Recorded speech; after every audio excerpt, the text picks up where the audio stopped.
इथले लोकप्रतिनिधी कधी नेहमी नम्रपणे बोलत होते, कसे बोलतात लोकप्रतिनिधी हे बघा आता चाललेच शेजारून. त्यांना माहिती आहे की इथं सभा चालू आहे, पण एवढी सभ्यता त्यांच्याकडे नाही आहे की त्या सभेतनं आपण शांतपणे जावं. की त्यांचं सरकार असताना, बीजेपीचं सरकार केंद्रात असताना, राज्यात असताना 27 कोटीचे बक्षिसं या नगरपालिकेने मिळवली आणि ते विचारतात काय केलं. आणि म्हणून हे ढोंगी लोक आहेत मित्रांनो, हे लबाड लोक आहेत. या ढोंगी लोकांवर आणि लबाड लोकांवर विश्वास ठेवू नका. हे संगमनेरचं वाटोळ केल्याशिवाय राहणार नाही आणि म्हणून त्यांच्यापासून आपल्याला संगमनेर वाचवायचं आहे आणि म्हणून आपण सिंह निशाणी घेतलेली आहे. जंगलात जेव्हा असे बारीक सारीक प्राणी गडबड करायला लागते तेव्हा सिंह बाहेर येत असतो. आणि मग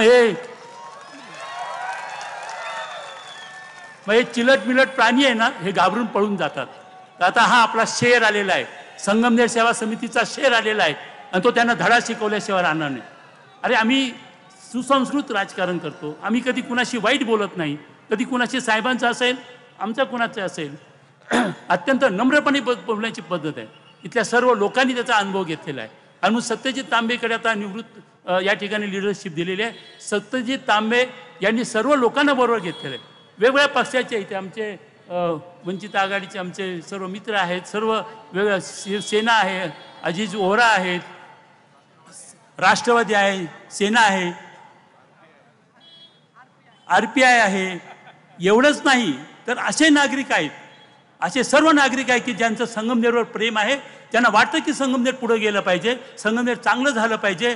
त्यासाठी आम्ही पक्षीय अभिनिवेशसुद्धा बाजूला ठेवला आहे आणि आमचं असं मत आहे की आपल्या संगमनेर शहराची वाढ होत असताना आपण हा पक्षीय अभिनिवेश बाजूला ठेवला पाहिजे. संगमनेरकर म्हणून आपण एकत्र आलं पाहिजे.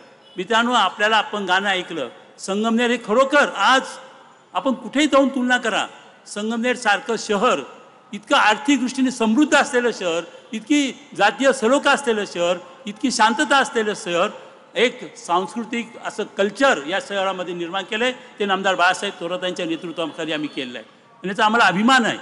आम्ही जे केलं ते आम्ही चांगलं केलेलं आहे. एकही भ्रष्टाचाराचा आरोप कुणी आमच्या विरुद्ध करू शकलेला नाही आहे.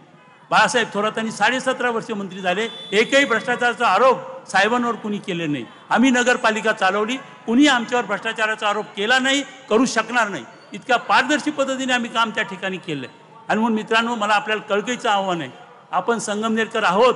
100 शेरी एक संगमनेरी. या लबाडांना ओळखा, ह्या ढोंगी लोकांना ओळखा आणि त्यांना जागा दाखवून द्या त्यांची. मित्रांनो, आपण बघतोय की 1 वर्षामध्ये काय झालंय संगमनेरचं. इथले लोकप्रतिनिधी कधी नेहमी नम्रपणे बोलत होते, कसे बोलतात लोकप्रतिनिधी हे बघा आता चाललेच शेजारून. त्यांना माहिती आहे की इथं सभा चालू आहे, पण एवढी सभ्यता त्यांच्याकडे नाही आहे की त्या सभेतनं आपण शांतपणे जावं. हे त्यांचं खरं स्वरूप आहे, हे त्यांचं खरं स्वरूप आहे. मित्रांनो, कशा पद्धतीने नागरिकांशी बोलतात, कशा पद्धतीने अधिकाऱ्यांशी बोलतात. अरे किती अधिकारी इथनं त्या ठिकाणी निघून गेलेले आहेत. व्यापारी लोकांशी कसं बोलतात. आणि म्हणून मित्रांनो, एका वर्षामध्ये जे कल्चर ते संगमनेरचे बिघडवत आहेत ते आपल्याला थांबवायचं आहे. इथे पगडासांनी सांगितलं, हे खरं आहे, सुरसुळाट झालाय. गांजा, अफीम, कशा हे ड्रग्स, हे खरोखर आहे मित्रांनो. हे बालवयामध्ये जर ह्या गोष्टी आपल्या मुलांपर्यंत पोहोचल्या तर पुढच्या पिढीचं होणार काय. हे नव्हतं संगमनेरमध्ये 1 वर्षापूर्वी, कधीच नव्हतं हे आपल्यामध्ये. कारण थोरात साहेब कडक त्या ठिकाणी असायचे, अधिकाऱ्यांना ते सर्व पूर्णतः त्या ठिकाणी जाब त्या ठिकाणी विचारत होते. आता अधिकाऱ्यांना जाब कसा विचारणार हो.